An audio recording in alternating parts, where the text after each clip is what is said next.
구약의 말씀은 욥기 2장 3절로 6절입니다. 여호와께서 사탄에게 이르시되 내가 내 종 욥을 주의하여 보았느냐.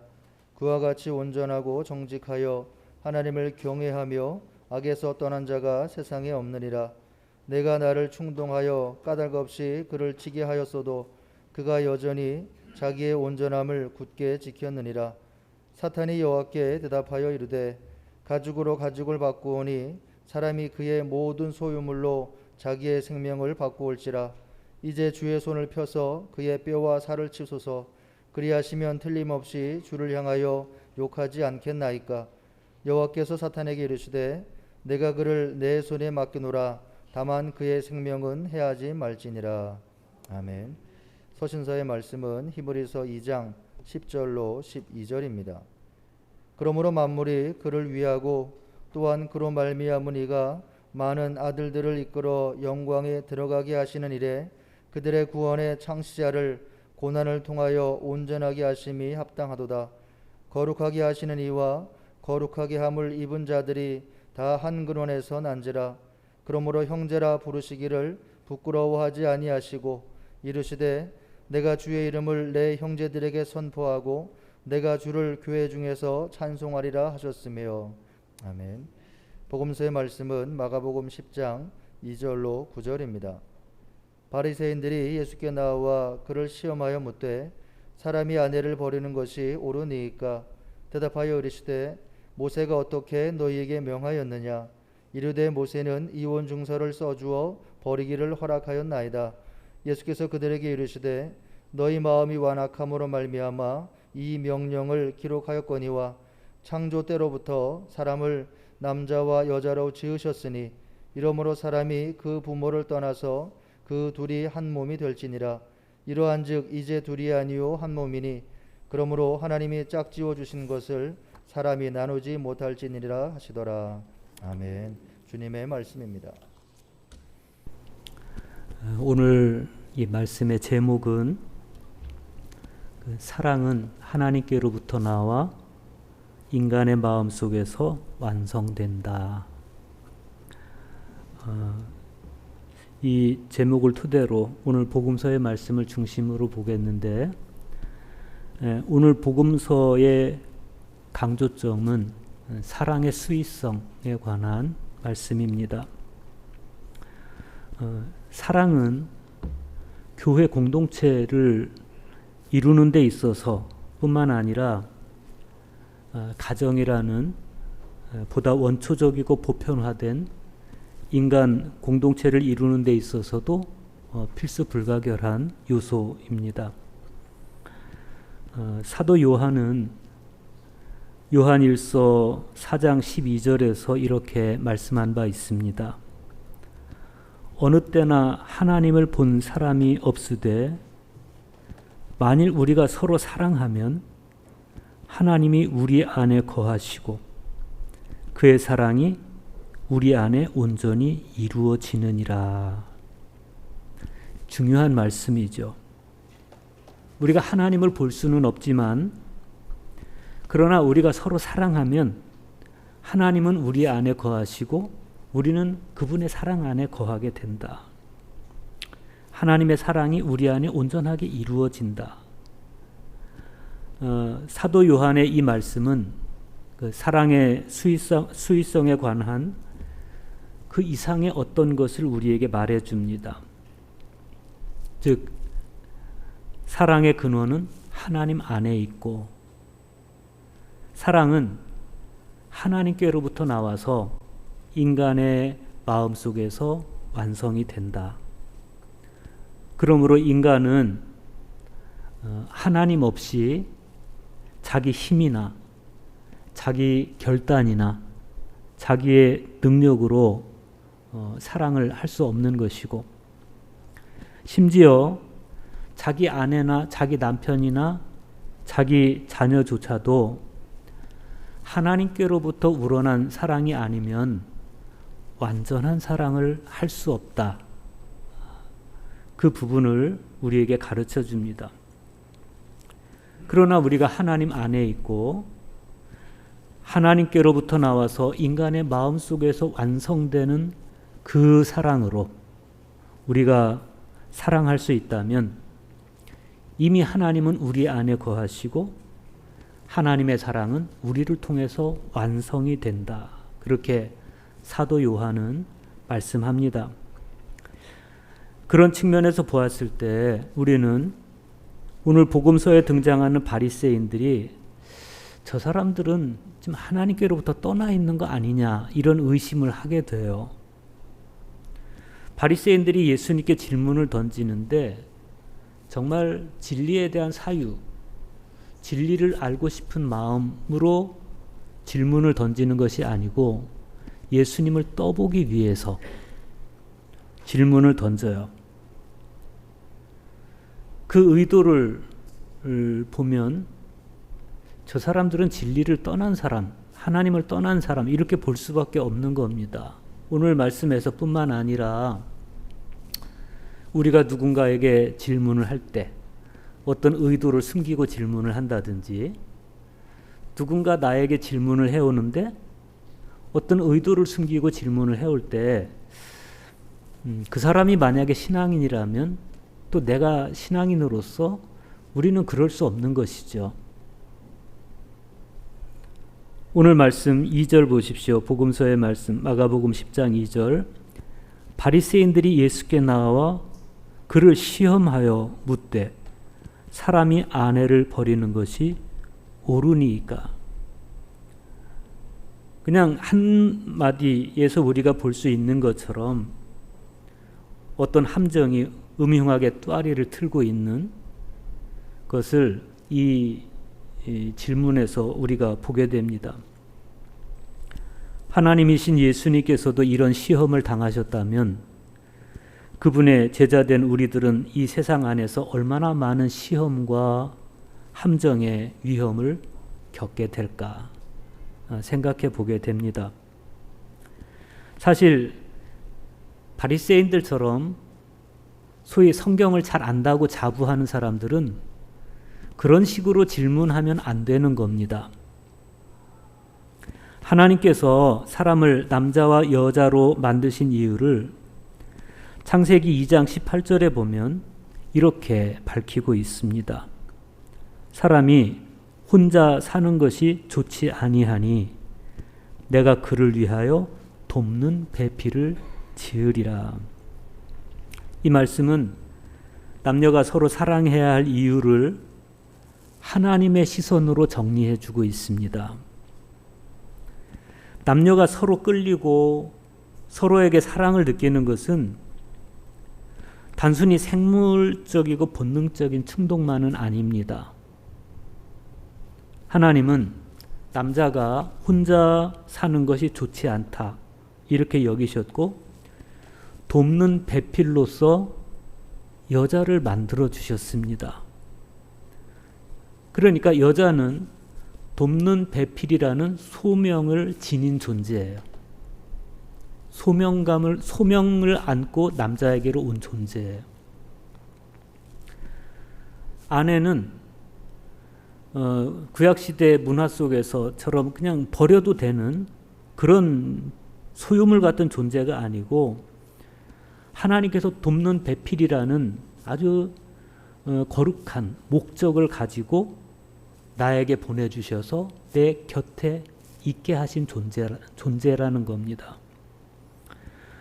그 어떤 목적이 뭐예요? 그것은 생명의 재창조예요. 생명의 재창조. 하나님께서는 남자의 돕는 배필로 여자를 만들어 주심으로써 생명이 여자 안에서 계속해서 재창조되도록 하셨습니다. 그래서 창세기 3장 20절을 보면 이렇게 말씀해요. 아담이 그의 아내의 이름을 하와라 불렀으니 그는 모든 산자의 어머니가 됨이더라. 실제로 하와라는 이름은 생명이라는 뜻을 가진 하야라는 단어에 뿌리를 두고 있습니다. 하야는 무슨 뜻이냐면 생명의 어머니 그런 뜻이에요. 생명의 어머니. 남자는 창조의 섭리를 따라서 반드시 생명의 어머니인 여자와 결합됨으로써만 생명의 신비를 이어갈 수가 있습니다. 그래서 그 생명의 신비를 간직하고 있는 하나님의 소명을 안고 우리 곁에 온 그런 존재인 여자를 두고 버려도 됩니까? 이렇게 묻는 것은요, 그건 생명의 어머니인 여자에 대한 폭력이고 생명의 어머니로서 그 존재를 우리에게 보내주신 하나님에 대한 폭력입니다. 그런데 성경을 그렇게 잘 안다고 자부하는 이 바리새파 사람들이 예수를 시험하려는 그런 사악한 의도를 자기 내면에 숨기고 이런 폭력적인 질문을 하는 거예요. 우리는 이 사람들이 예수님께 질문을 던진 곳이 요단강 건너편에 있는 베레아 지역이라는 것을 주목해 봐야 됩니다. 이 베레아 지역은 헤롯 안티파스의 관할 지역입니다. 이 헤롯 안티파스가 어떤 인물입니까? 당시 갈릴리는 헤롯 안티파스, 헤롯 빌립 이렇게 헤롯 왕가의 세 형제가 분할해서 통치를 하고 있었어요. 그런데 헤롯 안티파스가 자기 동생인 헤롯 빌립의 아내를 뺏었어요. 그 아내의 이름은 헤로디아입니다. 그런데 그 사실에 대해서 세례 요한이 비판을 하니까 세례 요한을 체포해서 목을 베어서 참수해서 죽이고 말아요. 그런 인물이에요. 그러다 보니까 이 베레아 지역은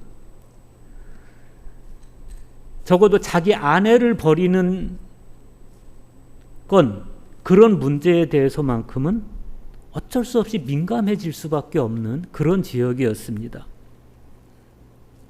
바로 그런 지역에서 바리새인들이 예수님에게 아내를 버리는 것이 옳습니까? 이렇게 물어봐요. 그러면서 그들은 이 질문에 두 가지 덫을 놨어요. 만약에 예수님께서 아내를 버리는 거 뭐 그럴 수 있다, 괜찮다 이렇게 대답하시면 그러면 예수님은 율법을 어기는 사람이 되는 것이고 비정한 사람이 되는 것이고 아내를 버리면 안 된다 이렇게 말씀하시면 그러면 자기 아내를 버린 헤롯은 뭐가 되겠어요? 이건 정치적으로 민감한 사안이고 예수님께서 대답 여하에 따라서 헤롯에게 모진 박해를 받을 수밖에 없는 그런 덫을 놓은 겁니다. 이 덫에 예수님께서 대처하시는 방법이 3절에 나와 있어요. 대답하여 이르시되 모세가 어떻게 너희에게 명하였느냐. 직접적인 대답을 하지 않으시면서 자기들이 금과 옥조로 여기고 있는 율법을 통해서 자기들이 이 질문에 대한 대답을 찾을 수 있도록 하시는 겁니다. 그들이 대답이 이렇습니다. 모세는 이혼 증서를 써주어 버리기를 허락하였나이다. 여기서 이 사람들이 방점을 찍고 있는 건 뭐냐면 모세는 아내를 버리는 것을 허락했습니다. 여기에 방점이 있어요. 바리새인들의 이 대답은 신명기 24장 1절에 근거한 겁니다. 그런데 신명기 24장을 자세히 읽어보면 명백하게 이렇게 기록되어 있어요. 사람이 아내를 맞이하여 데려온 후에 그에게 수치되는 일이 있음을 발견하고 그를 기뻐하지 아니하면 이혼 증서를 써서 그의 손에 주고 그를 자기 집에서 내보낼 것이요. 그랬어요. 그러니까 모세의 율법에 의하면 여인에게 수치되는 일이 발견되었을 때만 이혼 증서를 써서 내보낼 수 있다는 겁니다. 두 가지예요. 하나, 그냥 함부로 내보내면 되는 게 아니라 첫째, 수치되는 일이 발견됐을 때. 두 번째, 이혼 증서를 써서 내보내라. 여인에게서 수치되는 일, 그게 뭐겠어요? 당시 그 샴마이 학파에서는 그 여인이 음행을 저지른 일이라고 얘기를 합니다. 여인이 음행했을 경우 이게 이제 여자가 여인에게 아내에게 수치되는 일이라는 거예요. 그런가 하면 힐렐 학파에서는 좀 포괄적으로 아내에게서 남편이 좋아하지 않는 어떤 점이라도 발견되면 아내를 버릴 사유가 된다. 남편에게 밥을 해줬는데 밥이 탔어요. 그러면 아내를 버릴 사유가 된다. 예, 아내에게 수치되는 일이다. 이런 것이죠. 남자가 좀 이기적인 그런 본능을 가지고 이 부분을 오히려 더 선호했어요. 그러니까 가뜩이나 그 당시 사회는 아주 가부장적인 사회인데 여인을 남자의 소유물 정도로 그걸 간주하고 남자가 여자를 자유롭게 여자의 신분을 자유롭게 처리할 수 있는 그런 환경을 만들려고 했던 것 같아요. 그런데 하나님께서 모세를 통해서 이 법령을 주셨을 때는 남자들의 그런 가부장적 권위를 세워주고 남자가 여자를 아내를 버리는 것에 도움을 주려고 하나님께서 이 법령을 주셨을 리는 없잖아요. 하나님은 남자의 그런 폭력으로부터 여자를 보호하기 위해서 이 법령을 만드신 겁니다. 5절에서 예수님께서 하시는 말씀을 보면 하나님께서 왜 이 법을 주셨는지가 드러나요. 왜 주셨어요? 너희 마음이 완악함으로 말미암아 이 명령을 기록하였거니와 그랬어요. 그러니까 당시 사람들의 마음이 완악했어요. 완악해서 이혼장도 써주지 않고 아내를 버리는 일이 많았습니다. 비일비재했습니다. 그런 완악한 일, 완악한 마음에서 우러난 완악한 일을 못하게 하기 위해서 하나님께서는 여자들, 아내들을 보호하기 위한 목적으로 이 법령을 만들어 주셨다. 그런 말씀이에요. 그런데 예수님은 좀 더 본질적인 이야기를 하세요. 6절에서 9절 보십시오. 이제 예수님께서 생각하시는 어떤 결혼 제도라든지 남편과 아내의 문제를 6절에서 9절에서 보게 됩니다. 창조 때로부터 사람을 남자와 여자로 지으셨으니 이러므로 사람이 그 부모를 떠나서 그 둘이 한 몸이 될지니라. 이러한즉 이제 둘이 아니요 한 몸이니 그러므로 하나님이 짝지어 주신 것을 사람이 나누지 못할지니라. 예수님께서는 바리새인들에게 태초에 하나님께서 남자와 여자를 창조하시던 당시를 돌아보게 하세요. 왜 예수님께서 창세기 이야기를 꺼내십니까? 모세의 율법이 만들어지기 훨씬 이전, 그러니까 아담이 타락하기 전에, 아직은 사람의 마음이 완악하기 그 이전에 그때 남자와 여자를 지으신 하나님의 마음은 무엇이었느냐, 그걸 보여주시려는 겁니다. 주님은 8절 안에서 한 몸이라는 단어를 연거푸 2번 사용하세요. 그 둘이 한 몸이 될지니라. 이러한즉 이제 둘이 아니요 한 몸이니 그랬어요. 왜 예수님이 이 말씀을 하십니까? 처음에 하나님께서 남자와 여자를 만드실 때 아담을 깊이 잠들게 하시고 그리고 갈빗대 하나를 뽑아서 여자를 만드셨어요. 자기 몸의 일부, 자기 갈비뼈로 만든 여자가 자기를 향해 다가올 때 그때 아담이 감격해서 외친 말이 뭐예요? 이는 내 뼈 중에 뼈요 살 중에 살이로다. 그거였습니다. 저는 아담의 이 고백을 묵상하면서 아담의 이 고백이 단지 나와 다른 이성을 만난 것에 대한 설레임, 이게 아니고 나와 다른 이성이 아니라 나와 동일한 또 다른 나를 만난 것에 대한 기쁨의 표현이다, 이런 생각을 했어요. 그러니까 여자는 아내라는 존재는 마치 갈비뼈가 내 외부에 있는 것이 아니라 내 안에 있는 나의 일부이듯이 남성과 여성은 이질적인 존재로서 이성이에요. 이성이지만 그러나 동시에 더불어 하나의 존재를 이루도록 하나님은 만들어 주셨다는 겁니다. 그렇게 내 안에 있는 또 다른 나를 만난 그 감격 속에서 아담은 이는 내 뼈 중에 뼈요 살 중에 살이다 이렇게 고백을 하는 거예요. 이 고백은 예수님께서 요한복음 10장에서 고백하신 것과 궤를 같이 해요. 요한복음 10장 38절 또 14장 10절 11절을 보면 예수님께서 어떤 고백을 하시냐면 아버지께서 내 안에 내가 아버지 안에 이렇게 고백을 해요.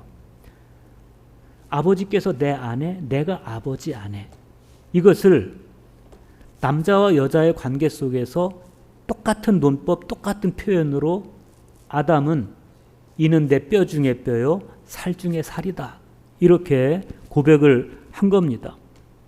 얼마나 기가 막힌 고백이에요. 그런데 그렇게 기가 막힌 고백을 했던 아담과 하와의 사이에도 위기가 찾아와요.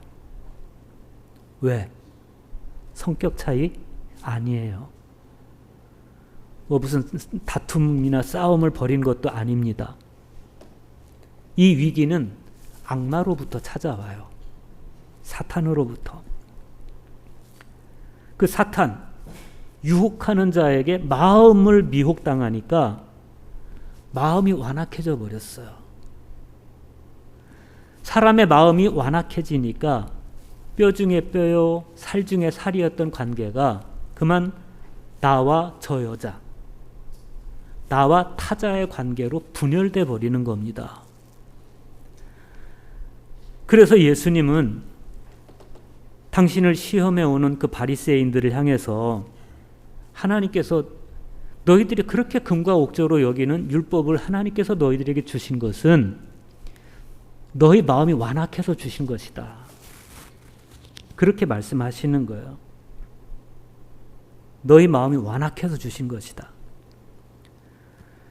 그런데 한번 이렇게 완악해진 마음은 율법으로 해결이 안 돼요.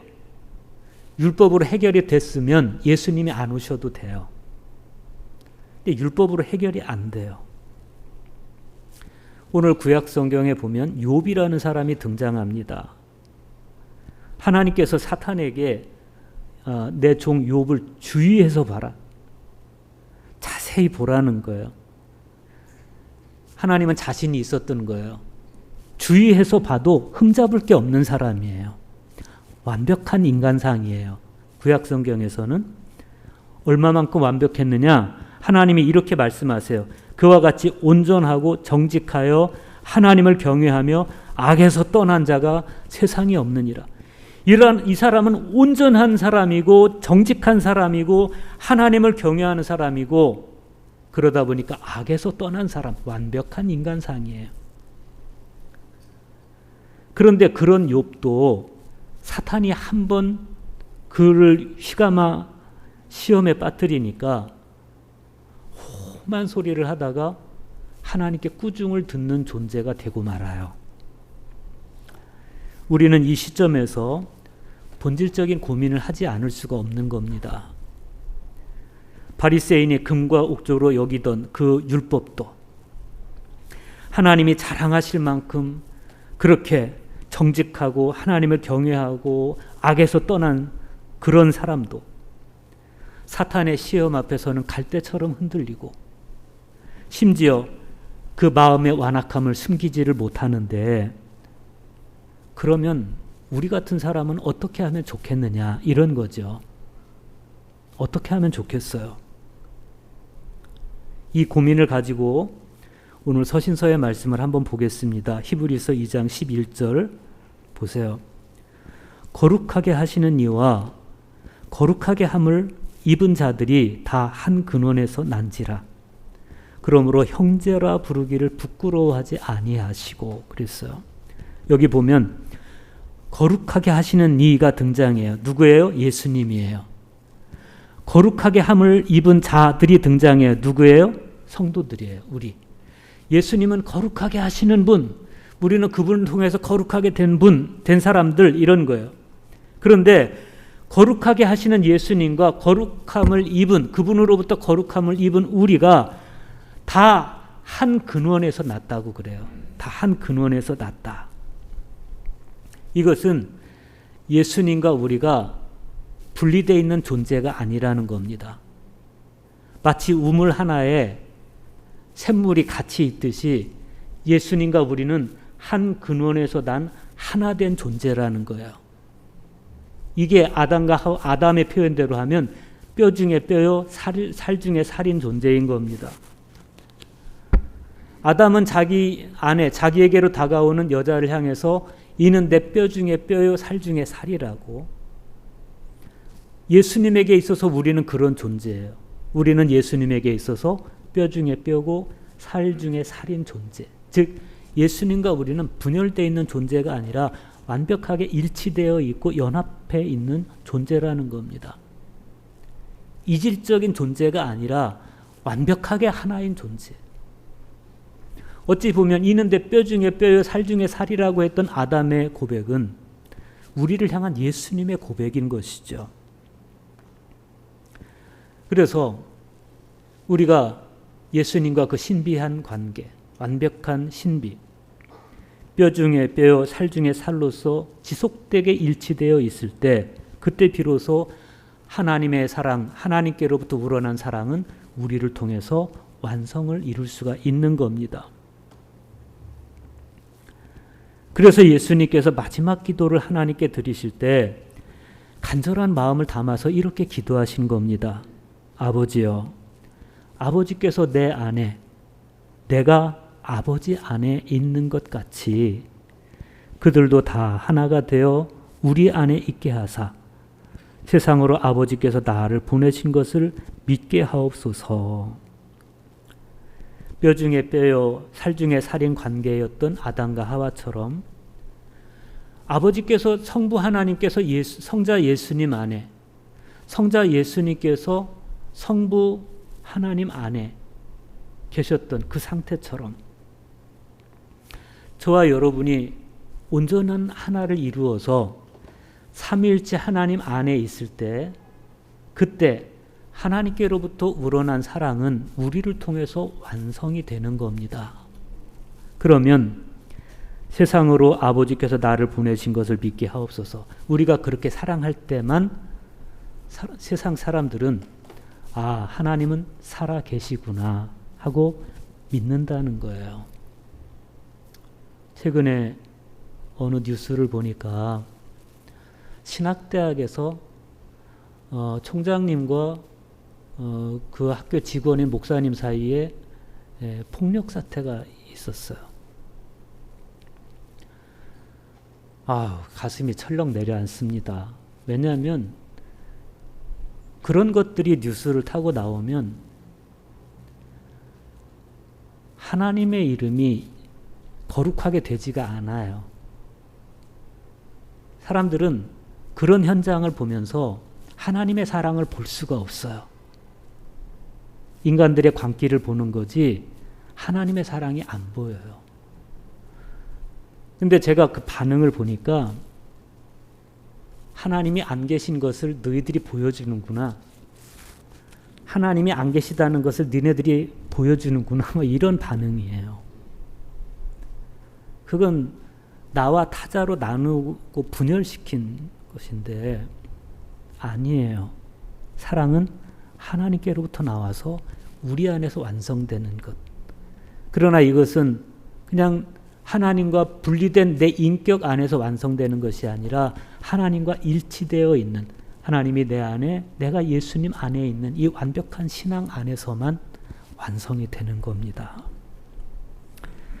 오늘 저와 여러분은 예수님과 한 근원에서 난 주님의 뼈 중에 뼈요 살 중에 살로서 오늘 이 성찬을 받게 됩니다.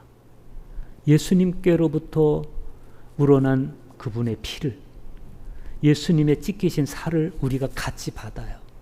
한 피 받아 한 몸 이룬 형제여 자매라고 주님을 찬미하면서 이 성찬을 받는데, 이 성찬을 받은 저와 여러분 마음속에 그 어떤 분열도 없이 우리 서로가 서로에게 뼈 중에 뼈요 살 중에 살인, 주님이 우리 안에 있고 우리가 주님 안에 있는 거룩한 사랑스러운 하나님께로부터 우러난 사랑이 완전하게 완성된 우리 존재요 우리 공동체로서 이 성찬에 참여하고, 그리고 분열되지 않는 사랑으로 이 사랑을 더욱더 완결해가는 우리 모두가 될 수 있기를 축복합니다.